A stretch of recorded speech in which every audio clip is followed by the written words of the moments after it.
Hey guys, welcome back to the channel. We are back out on the review table here at the pistol range, and I have to say, guys, it is a frigid 31 degrees right now. As you can see, the little snow pellets falling down and beating us up here while we're trying to do this review, but wanted to come back and get this one on the playlist.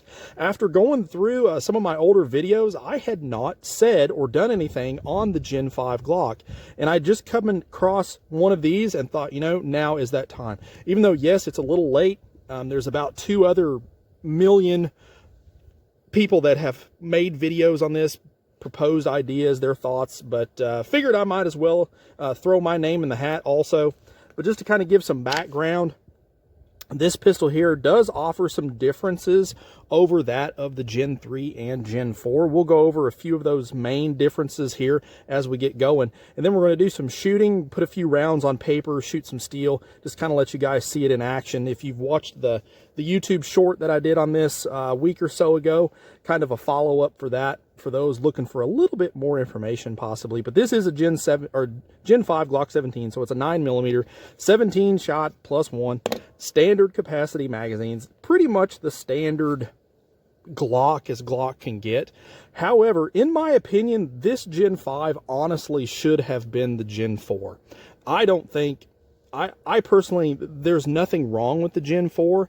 However, I think this should have been the next progression from the Gen 3, but that's just my opinion. You know, it's worth about what you paid for it, so take that with a grain of salt. However, out of the box, you know, you would expect the 3 magazines. You do get the back straps that I never use, but they're in the case. The overall finish is standard Glock.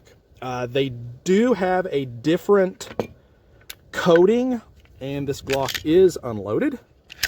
They do have a different coating that they've used on the slide. I think it's like NLDC, so it's a little bit different. It's supposed to hold up a little bit better over that of the previous generations from like skin contact if you're EDCing this pistol a lot. Now, this is more of a range gun, GTW, go to war gun for me, but you could carry it. There's no question about that. Some of the other differences from this over the Gen 4, the first thing that I noticed, of course, visually, is going to be the lack of the finger grooves. Me personally, I don't care for the finger grooves. I mean, I can use them. I shot those Glocks just fine. However, I much prefer no grooves at all. But the biggest thing that I seen, or I guess I should say felt, whenever I pulled this and put my hand on it out of the case, is the grip texture. Most of the other Glocks that I have put Talon grips on it. I am not going to on this Gen 5. The texture that they've put on this one, these gens, I think is hands above what they were doing. The magazines that they're including now, they do have these little orange followers.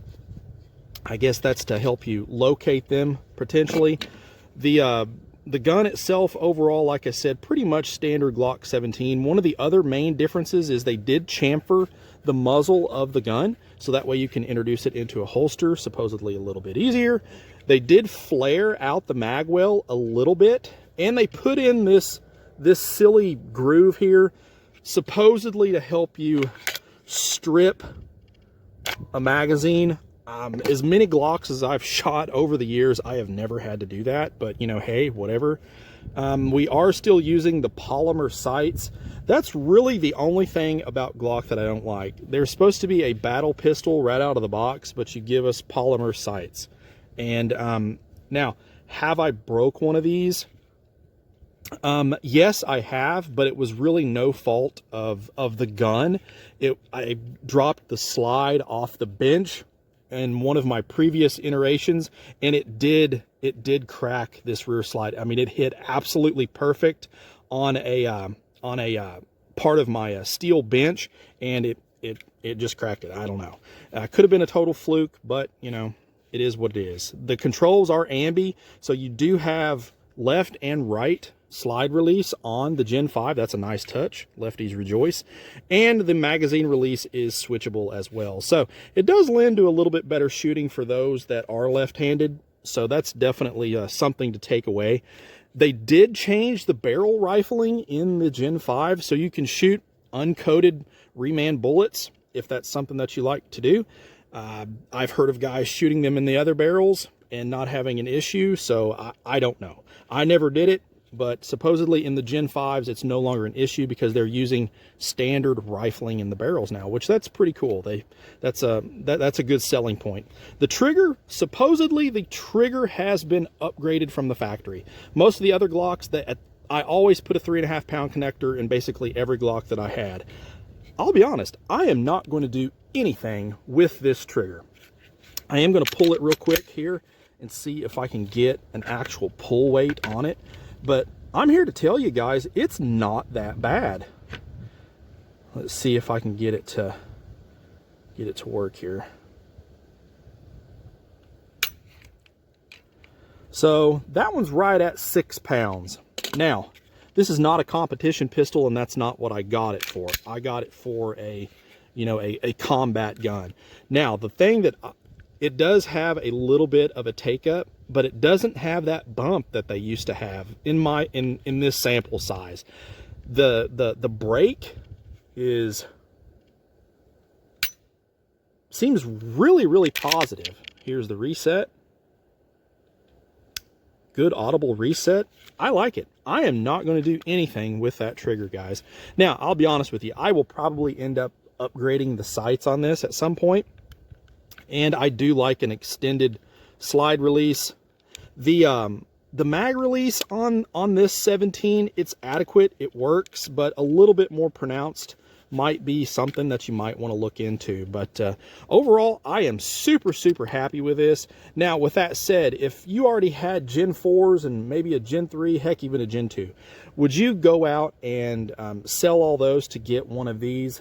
No, I probably would not.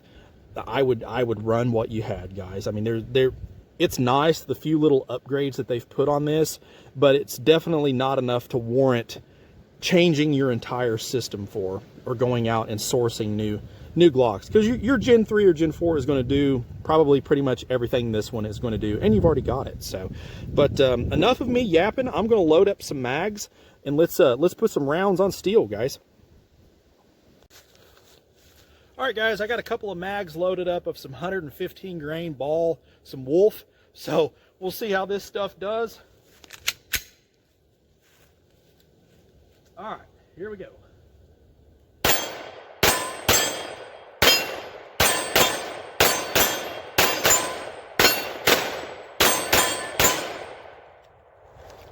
Eats them up. I tell you, this thing, I know they didn't change the grip angle or anything, but maybe it's just because it doesn't have the finger grooves and I really didn't like them a lot.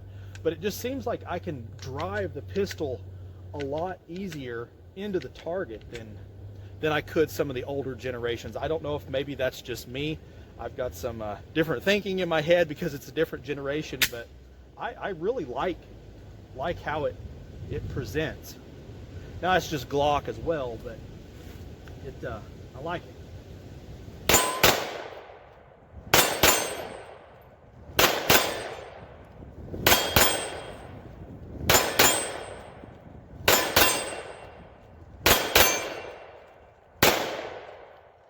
Not too shabby. Let me reposition the camera, guys. I am going to stick us a paper target up, and we'll see if I can get this thing to post somewhat of a group.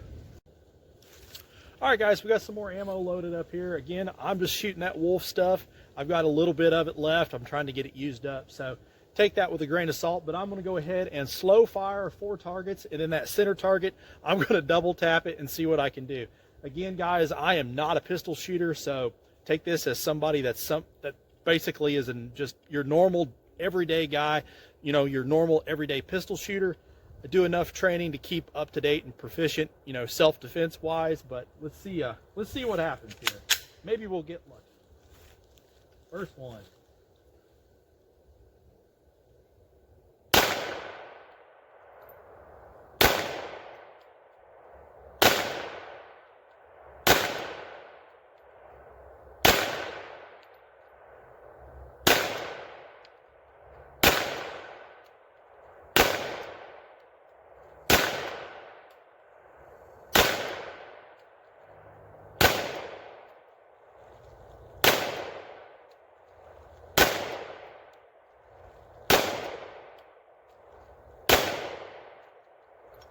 Not terrible.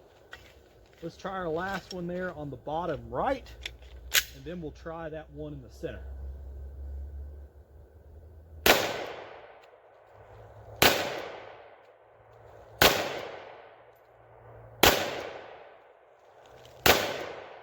right, so there's our 5.